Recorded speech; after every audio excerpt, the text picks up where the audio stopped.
Welcome to UGC Pathshala, Paper 11, Japanese History and Society. I am Shamshad Khan, visiting faculty, Delhi University. In this module, we will discuss religion in Tokugawa, Japan. As you are aware, religion is an intriguing subject of study. It appeals to common man and the elite alike.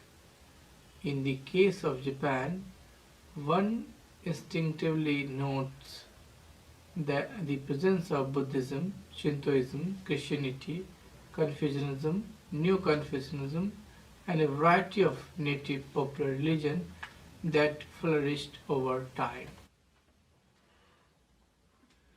An understanding of the nature of religious fervor that thrived in the Tokugawa period is crucial to our understanding of the present generation as well. Japan has long been labeled a borrower. In the case of religion too, it is no different. By the 17th century, borrowing, assimilation and adaptation had occurred in the nation between various religions. Around the 14th century, a more settled lifestyle came to be adopted by the common population. By the 17th century, it came to be recognized as a characteristic feature of the Japanese society. The changes in the Japanese society structure and attitudes towards social mobility and functioning shaped the way religions took shape and were reinforced by them as well. The religious fervor of Tokugawa era must be divided into the scholarly camp and the common people. While intense debates ensued among the scholarly classes on the tenets and codes of varying schools of thought, the common people sought to identify and adopt such practices that could ease their daily lives and offer salvation from the harsh realities of the mundane world. The common strain found in all religions was the increasing association with this worldly matter.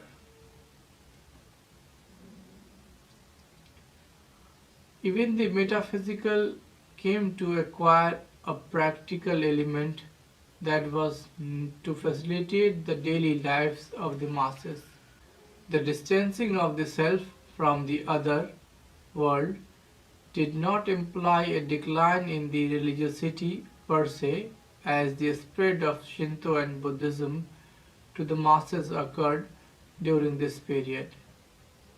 Many schools of thought emerged with the rise of New Confucianism in contention with the stronghold of the Buddhist monasteries.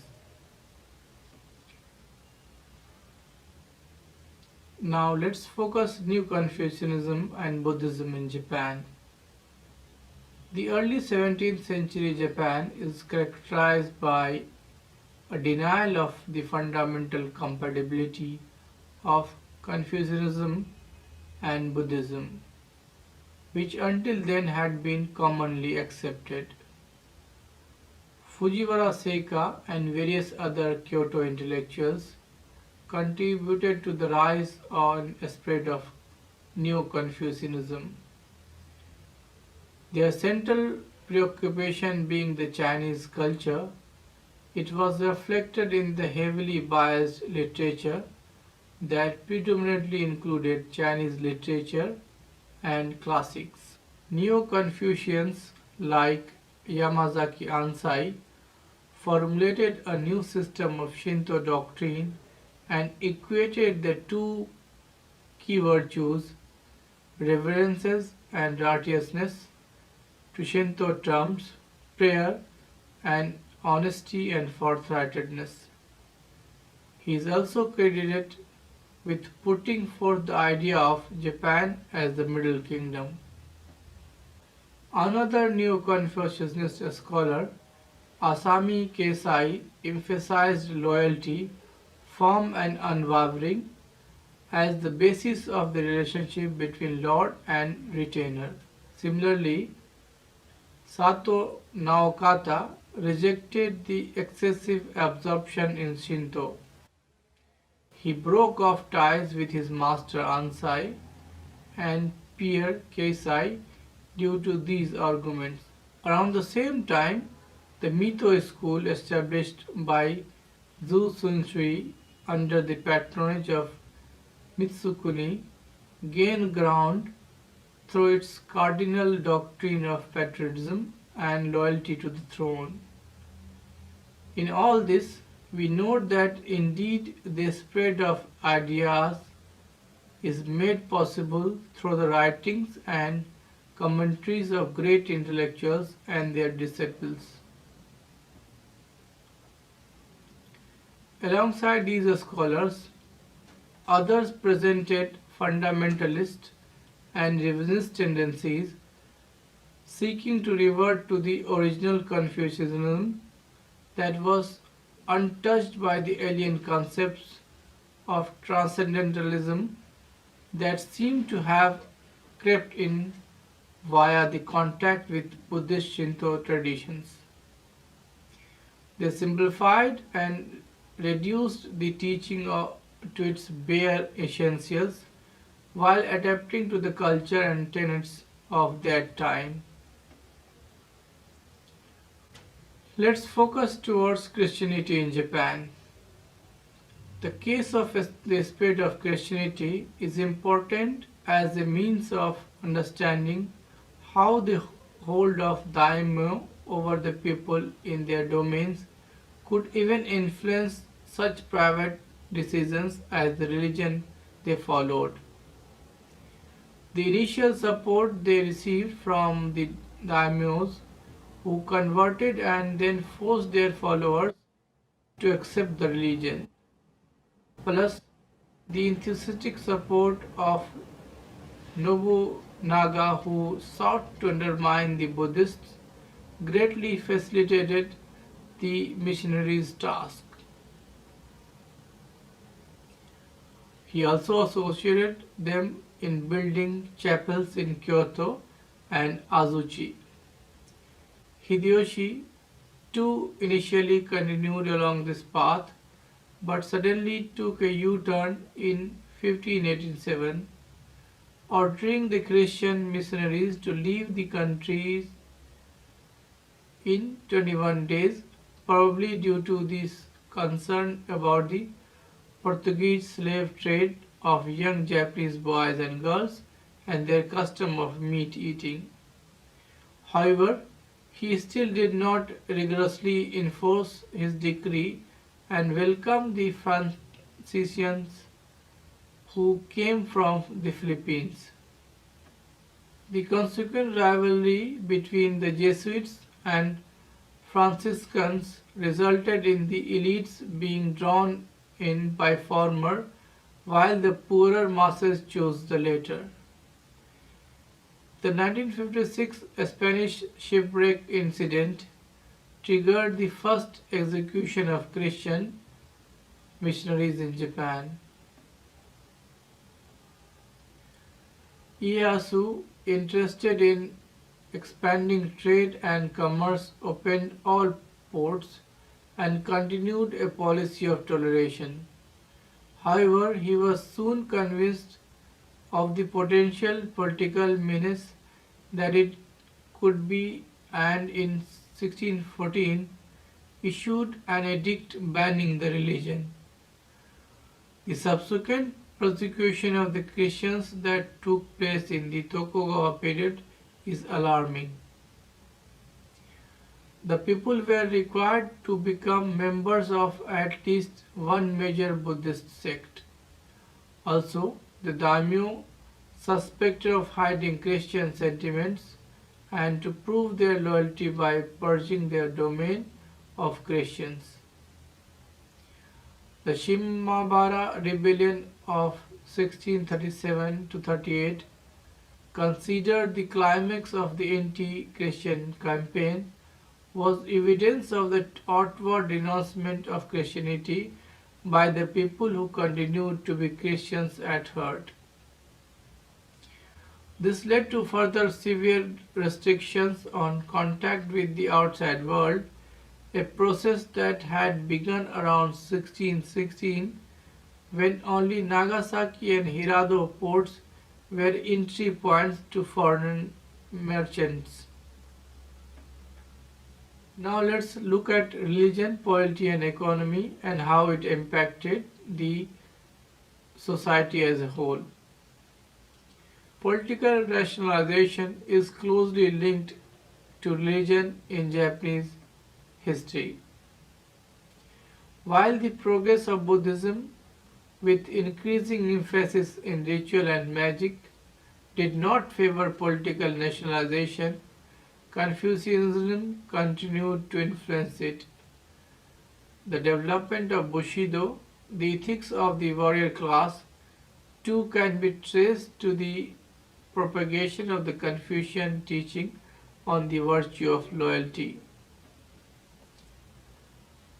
It could indeed be called the religion of loyalty that could override other religious considerations. The devotion to the Lord grew from a sense of gratitude. Filial piety too was meant to reinforce this primacy given to loyalty, for the retraining of the child in filial piety is so that he may fulfill loyalty as an adult. The Tokugawa School and Mithu School were ardent advocates of the new emphasis on the emperor, that is Sonno, and the national body, that is Koktai. For the former, the starting point was the revival of interest in history, literature, and religion in the 17th century. The scholarly work of Kei and Kada Azumamaru laid the groundwork for further study and was an important step aimed at the revival of ancient Japanese culture and institutions. It espoused an extreme rejection of China, Buddhism, and Confucianism, and turned to Shinto, the native religion, thus summarily denying all metaphysics as foreign importations. Revelation, not reason, who enable one to understand this world seen as millennial religious movement. Its religious goal was the restoration of the emperor to actual sovereignty and purging of Japan of all corrupt influences. The Mithu School was founded by Tokugawa Mitsukuni, under whose guidance work on Dai Nihonchi was started. It clearly proved the previous existence of proper rule by the emperor and thus undermined the legitimacy of the shogunate.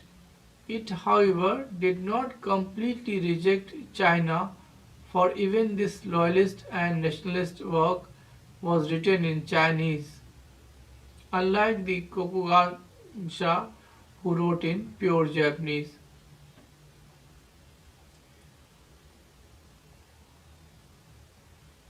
While maintaining that Japan was superior to all, they had the highest regard for the Chinese sages and taught Chinese morality, but not Buddhism, which they too rejected.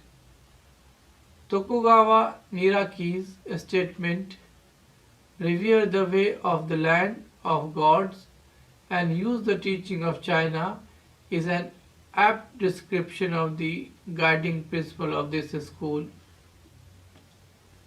The link between polity and economy is noted in Confucian theory of the state, which establishes the aim of economy policy and achieving political stability.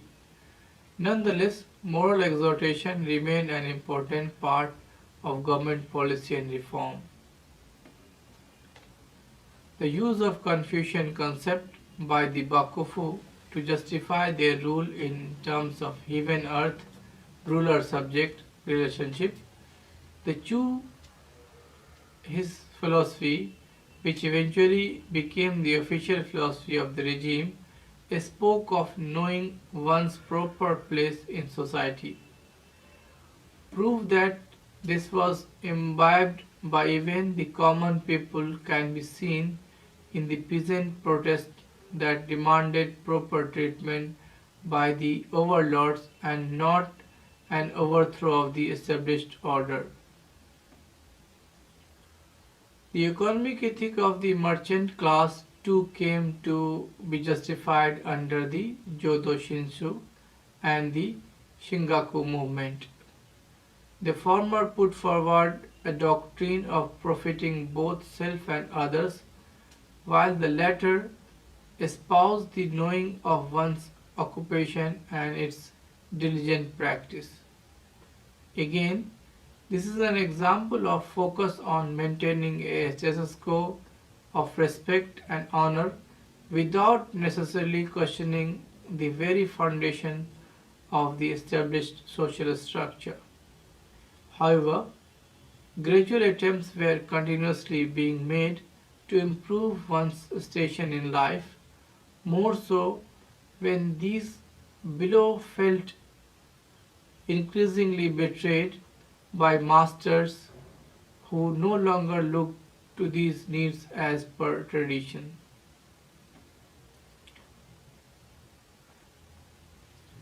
Now let's discuss about the religion in rural areas. The rural population had a strong belief in the Buddhas and the powers of God.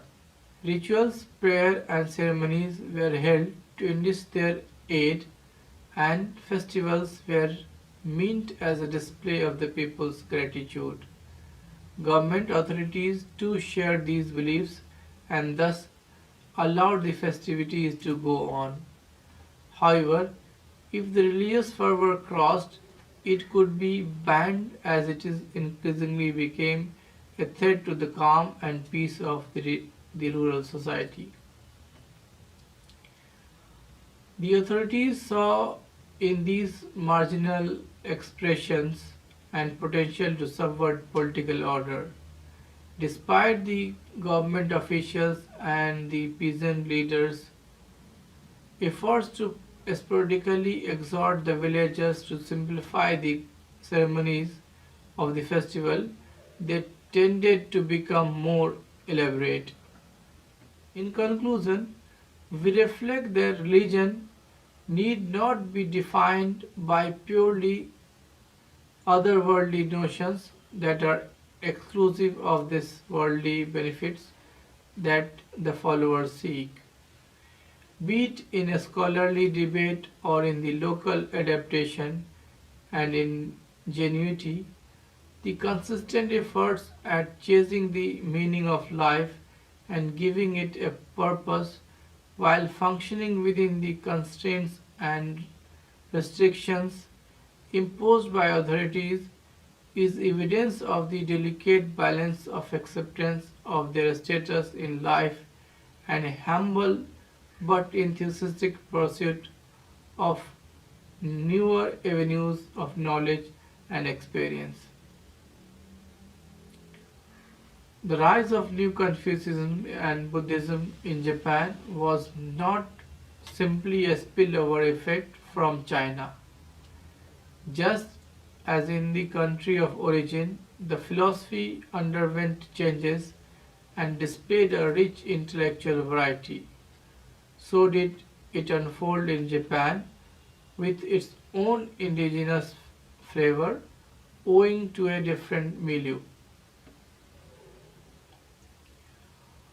The reality that access to an original doctrine or narrative of the flow of events is made difficult by the tradition of the disciples writing and continuing the legacy forces as to revisit our understanding of claims of the start of a philosophy of founding of a school of thought. The way a philosophy develops in relation to its rival is crucial as it determines the doctrine and the language. As it attempts to break free of a critique-based study to an independent and inherently superior philosophy, remnants of the origin linger beyond attempts by revisionists to purge it of permanent linkages that were unwittingly formed by the early philosophers. The role of New Confucianism and Confucian theory of politics and economy in legitimizing and supporting the Bakufu's obsession with maintenance of stability and healthy financial resources must be reiterated. Simultaneously, the feeling of constant threat from any religion with fervent following outside the direct control of the Bakufu goes to show the real power of religion in channelizing the power of masses. With that, we come to the conclusion of this module. Thank you.